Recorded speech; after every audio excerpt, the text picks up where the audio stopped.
All right, welcome in everybody. Ready for another deep dive. This time, we're taking a plunge into the world of cold brew coffee makers. Sounds refreshing. I think so. Mm? And, it's something I've been meaning to look into more myself, honestly. Yeah, I can see why. There's Mm. definitely been a surge in interest lately. For sure. So many people are trying to, you know, up their iced coffee game at home. And I think it's partly thanks to these dedicated cold brew makers popping up everywhere. Absolutely. But before we get into the how-tos and the gadgets, I think we should address maybe a common misconception. Oh, you mean thinking cold brew is just regular iced coffee? Exactly. Yeah, it's easy to get them mixed up. Mm. But trust me, they're definitely not the same thing. Okay, so then, for the uninitiated, what exactly is cold brew? Well, think about how you usually brew coffee. Hot water, quick extraction, right? Right. Cold brew flips the script. It's all about time and temperature. Okay, time and temperature, break it down for me. So instead of boiling water, you use cold or room temperature water. And instead of minutes, we're talking hours of steeping, like at least 12, according to Coffee at Corner. 12 hours. Wow. Yep, that long, slow steep is what gives cold brew its unique flavor profile. So it's not just about temperature, it's the time that really makes the difference. Exactly, and because of that, it changes the way the water interacts with the coffee grounds, what gets extracted and what doesn't. Interesting. So does that affect the acidity? It definitely does. See, hot water pulls out a lot more acids, some of which can make coffee taste bitter. Ah, I see. Cold brewing extracts fewer of those bitter compounds and acids, like chlorogenic acid specifically. So that's why cold brew is generally considered less acidic and maybe easier on the stomach. Exactly. It's gentler and often has this naturally sweeter, smoother taste. Coffee at Corner even mentions that some people pick up hints of chocolate or nuts in their cold brew. Now that sounds pretty tempting. It is. But before we all go rushing out to buy beans, we probably need to talk about the cold brew makers themselves.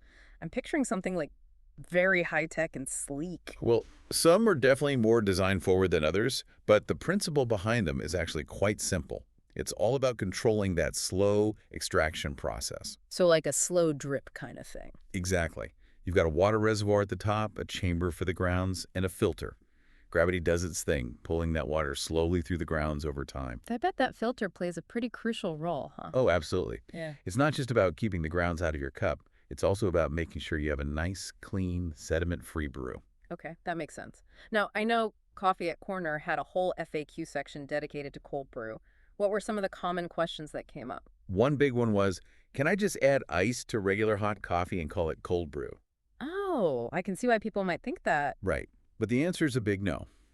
Adding ice just dilutes and cools it down. It doesn't change the actual brewing process, which is what makes cold brew unique. So if you want that authentic cold brew experience, a dedicated maker is the way to go. Definitely.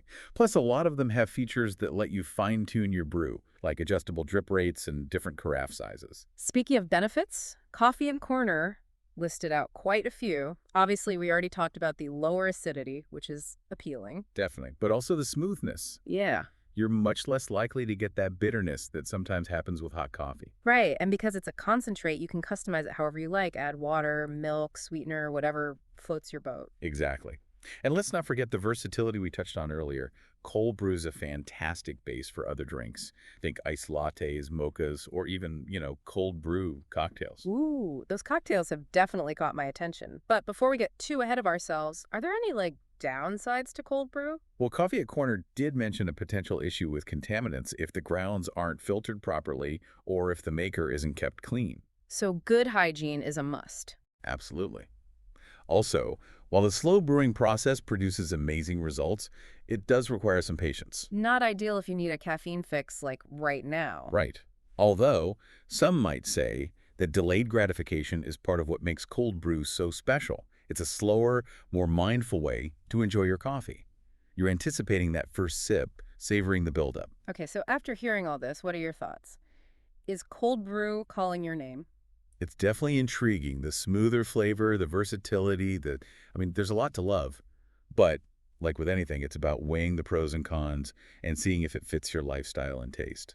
So true. And hey, maybe this deep dive will inspire you to experiment and discover a whole new way to enjoy coffee. Speaking of experimenting, before we get to those cold brew cocktails, we gotta talk about something crucial: choosing the right coffee beans. That's a great point, because with cold brew, unlike with regular coffee, you're not trying to overpower any bitterness. Right. So you can really explore different flavors. Okay, so what kind of beans should we be on the lookout for then?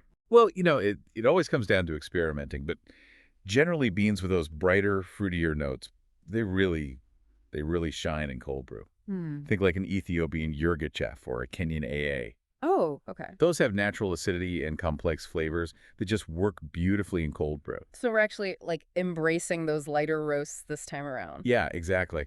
You might even find that beans you wouldn't normally go for in your hot coffee become your go-to for cold brew. Interesting. It all boils down to personal preference, of course. But don't be afraid to branch out and try something new. I imagine the grind size is important too, right? We keep hearing about coarsely ground beans. It's absolutely crucial. Remember, we're talking about steeping these beans for a long time, sometimes a whole day. Hmm. If you use a fine grind, like for espresso, you're going to end up with a muddy mess. Yeah, that makes sense. Yeah. So coarse grind it is. Anything else we should keep in mind for the actual brewing process? Well, the water you use plays a role too. Filtered water is always the best bet, since impurities can affect the flavor. And don't be afraid to play around with the ratio of coffee to water. So there's room for experimentation there as well. Absolutely. Some people prefer a stronger concentrate. They can dilute. Others like it ready to drink. It's all about finding what you like. And speaking of what we like, let's get back to those cold brew cocktails you mentioned earlier. Oh, yes, please. That still just seems so unexpected to me. It might seem unusual at first, but cold brew really plays well with other flavors. That lower acidity, the smooth, almost chocolatey notes, it just complements certain spirits and mixtures in really interesting ways. So, like, what kind of cocktails are we talking about specifically? Well, imagine an espresso martini, but with cold brew instead of espresso. Okay, I'm listening. Or a refreshing cold brew mojito, where the coffee balances the sweetness of the rum and the mint. Okay, now you're speaking my language. Any tips for actually incorporating cold brew into cocktails? Well, think about the flavors, what goes well with coffee, and experiment with different ratios to find that balance of sweet, bitter, and boozy. Oh, and don't forget the garnishes. Like a sprig of rosemary or an orange peel, it can really elevate the drink. Ooh, fancy. So we've got the beans, the grind, the water, and now the cocktails. Anything else we need to know before we dive headfirst into cold brew? Well, we've talked about all the good stuff, the smooth taste, the versatility, but it's important to remember that cold brew does take some planning. Right. You got to think ahead.